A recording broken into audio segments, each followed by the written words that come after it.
It's Wednesday, that means it's time to discuss decentralized finance. Starting off as usual with Bitcoin dominance. Historically, if we are below the 200-day moving average for Bitcoin dominance, it's more bullish for alts than BTC. And if we're above, it's Bitcoin season. So currently we are just super choppy and noisy, and you can't really trade this directly. You more or less use it as a weather vane for what's going on here, but I don't really see any discernible signal off this right now. Yeah, I mean, it suggests altcoin strength, certainly, but I don't necessarily feel that on the charts themselves right now. For the most part, all of the DeFi charts look very tired, very tired. If we look at the DeFi perp index from FTX, it's just kind of losing steam up here. You can see RSI just kind of, there's no frank bearish divergence here, but since January, the momentum is definitely waning over time here. So for me up here, it's hard to want to buy these highs. The other thing about these charts, there's kind of two types of charts right now. One of them, you can see it right away, is this inverted head and shoulders mess. Shoulder, head, shoulder. I'll point it out on the charts when you see it, but you can see how price has reacted to that. Kind of unexcitable. No real volume breakouts per se. ETH being a prime example of that. Yes, it broke out as expected, but it didn't quite reach the target. It didn't quite have volume. It just kind of, nobody was excited about buying those highs, and that's what I feel like most of these charts are suggesting here. So you're either attempting a reversal with nobody at the party, or you are just grinding up like Sushi type charts. So I would not be ecstatic about longs up here for DeFi stuff. Here's Uniswap perp. Definite bearish divergence, just continuous here. We can argue about divergences, whatever. If there's a higher high, basically if there's an all-time high and it's not a higher momentum than the previous highs, which were also bearish divergences, to me that says the momentum just isn't there right now. The excitement isn't in the air for people up here to buy those highs. So they're probably waiting for some sort of bigger mean reversion. This consolidation was super quick for everything. It looked good. It broke out. It just, nobody's excited up here. That's my general read on things. Link is moving to the beat of its own drum. No real, no inverted head and shoulders stuff here on the daily. For me, it's simple. I buy the 200. I'm going to sell at 60. That's really just it. If you want to accumulate, the median line is also appropriate for this particular pair. But I like 60 sometime between now and the end of the year based on the yearly pivot. And it's just kind of a easy set it and forget it trade. AAVE, again, it bounced on the 50, but it's looking sort of weak right now. Kind of reminds me of previously here. Maybe this grinds up to an all-time high retest and then breaks out on some horizontal again. But right now it just looks kind of looks okay on the 4 hour. I talked about this yesterday. Here's that head and shoulders thing. Shoulder, head, shoulder, or AAVE, cup and handle, whatever.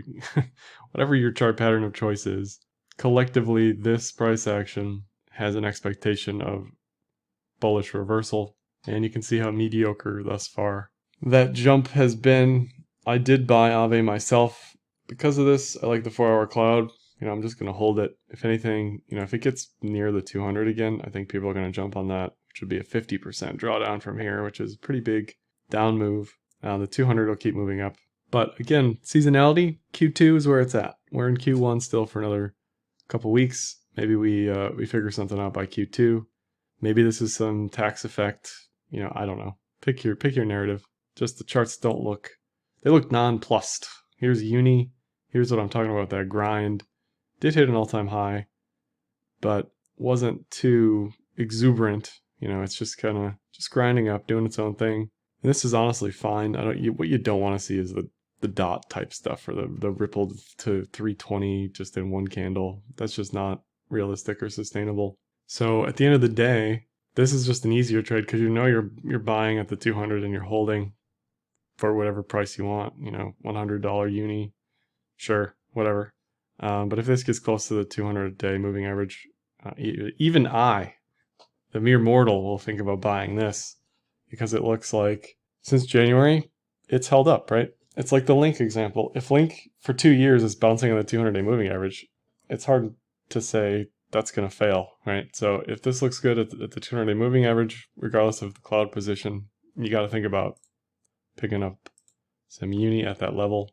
SNX on the daily, we're getting a daily TK cross, which says if you were long from the breakout, you should now be out of your long.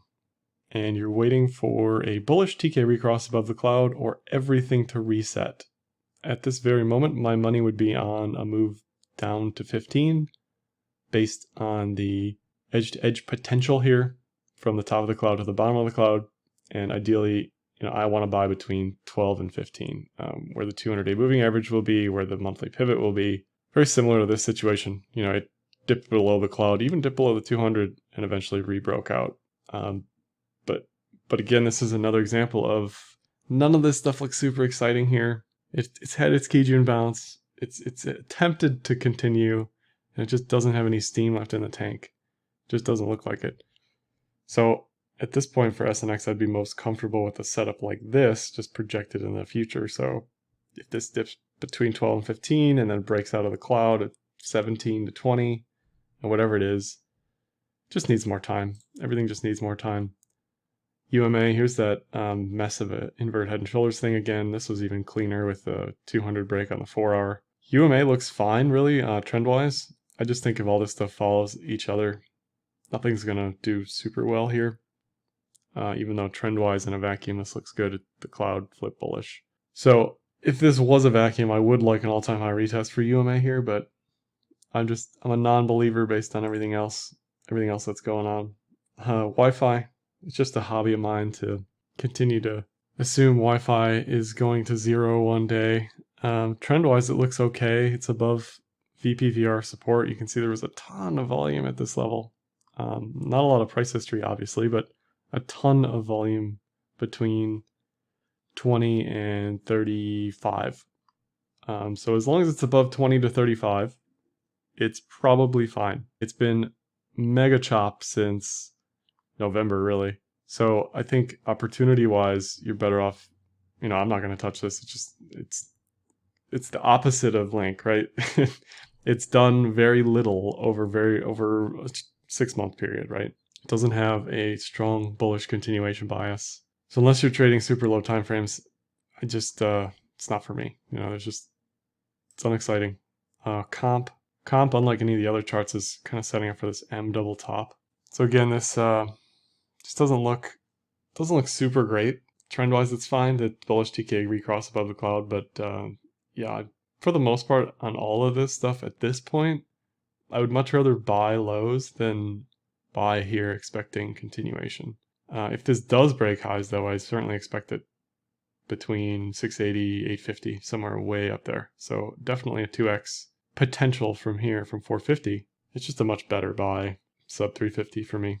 Ren, kind of the same story as everything else, just super choppy into the cloud. You can see that head and shoulders thing again here, which broke out a little bit on low time frames and then just has kind of stalled with ETH and everything else. So again, just wait. I'd just wait for the signals to look better.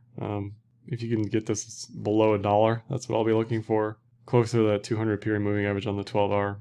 Just looks like it needs a wee bit more time. Serum had a double bottom as opposed to a inverted head and shoulders or anything like that. Serum especially has been super choppy on the way up. Nonetheless, it's really held above the Kijun the entire time until very recently. So if this gets a bullish TK recross above the cloud, it might be good to go. Certainly for an all-time high retest around 8. That's the type of thing you want to take a gamble on. Do you want a long Serum here when everything else looks kind of iffy? If the signals align? I don't know. Maybe you do, maybe you don't. I certainly don't. Algo, for me, this move is just over. It's done.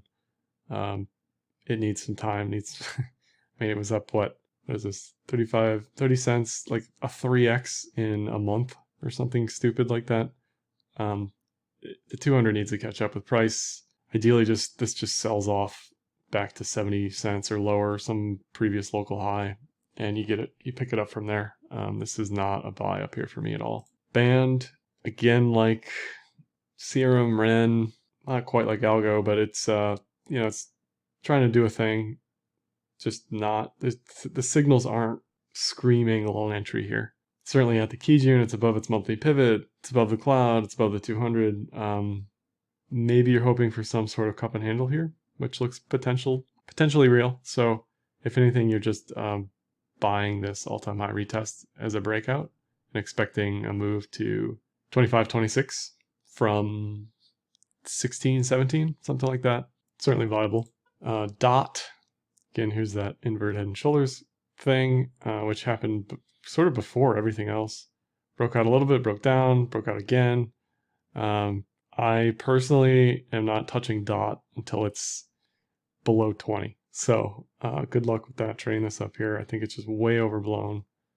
Too much, too quick, too fast, too furious. 4 hour looks fine, but high time frames to me are just way overbought.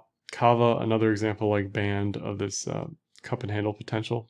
So for me, I'd much rather buy the breakout potential than buying anything between 3 and 5. I'm either buying 250 or I'm buying 525 basically, but I'm just letting it sort itself out here. You can see the cup handle, and the measured move of that is, probably close to 750, 850. Sushi, grind, 200, grind, just at the bounces, it's great, right? Buy the lows, sell the highs, buy the lows, accumulate, just like the link. This is the type of chart, regardless of what it is, or the fundamentals, or the tokenomics, or the team, where the market is telling you someone's bidding that 200, right? Just nonstop. This is the 6 hour, whatever time frame you want to look at. There's not really a lot of data here, but so long as DEXs are a thing, I think the tokens will do relatively well. There may certainly be periods of calm activity, but in aggregate, these tokens should do well because DEXs are spec. People love to gamble, right? It's basically, do you want to long the DEX casino? Yeah, I'll take that bet, right? I'll take the bet that people like to bet. BZRX on the 6 hour. In the cloud, this isn't anything I'd ever touch at this moment. You want to touch it when it's above the 200, above the cloud. It's above the 200 in the cloud. So, yeah, that's a definite wait and see for me. BNT, way overbought. The move has happened. It's done. I'm sorry if you're a Bancor maximalist here. Reminds me of Algo. At this point, you missed the move, right? Bear div here on the higher high. We hit the monthly pivot. So I like buys basically at $3, back down to the previous local high. Lastly, 1 inch, which hasn't really been able to muster that breakout potential above 450. If everything can remain bullish, I like a grind here from 450 to 550. This looks the most neutral out of really any chart that I looked at in the video, because it's just been weeks of really sideways price action. There's no real pattern here per se. I don't necessarily like a long here. Again, everything is just so milquetoast mediocre. Feels weird even talking about any of it because there's nothing to talk about. It's just so blasé, right? So the lows, maybe 250 you're buying. I don't know. If you're bullish on the DEX casinos, start DCing into all of them. I don't know, it's not investment advice, but look at FTT, which I didn't cover, but FTT is pushing all-time highs, or has been over the past few days. So that's DeFi this week. Very non-exciting, very not bullish, very not bearish, just in the middle of the road. Let me know what you think about DeFi this week in the comments below, and happy trading.